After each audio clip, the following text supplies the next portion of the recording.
in this video, I'm going to show you how to take this off your SURRON. This is your brake sensor.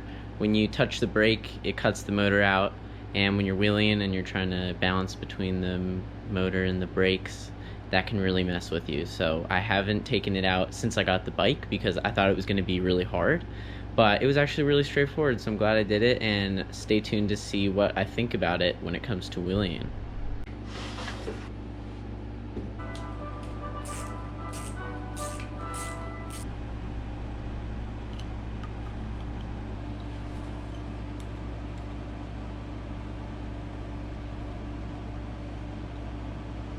So that's it.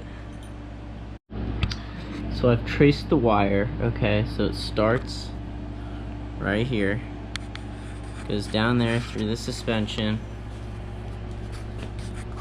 goes back up, it's this one right here, goes down there, in this little white module right there, so.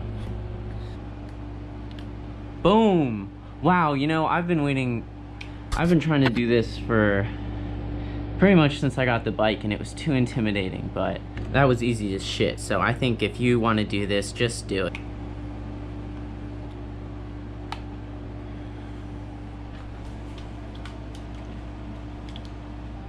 There we go. So there it is. Oh my god, I was doing it upside down. It's been so long trying to figure out how to put this shit back. I was doing it upside down. There we go. There we go. Okay.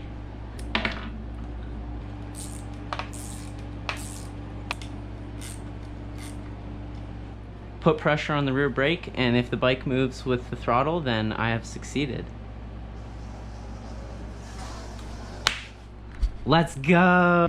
So just to be safe, I'm gonna put some sticky tack in the hole where I unscrewed the brake sensor, and I don't want that to get wet, so I'm gonna go ahead and fill that in. That actually looks pretty damn airtight.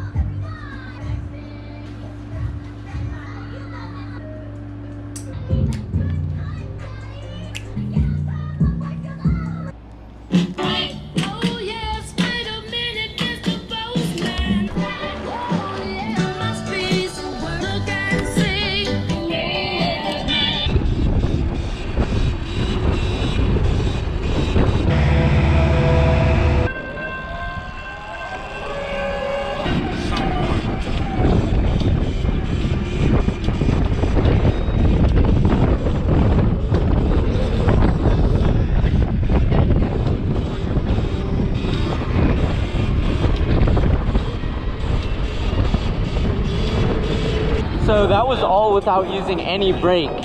So I can't even tell you that I feel any difference, but I can definitely imagine, you know, hitting the brake, not coming all the way down because it doesn't cut off the engine. So that's pretty nice.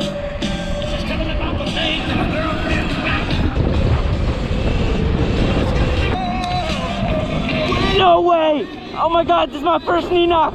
Woo! Woo! No way!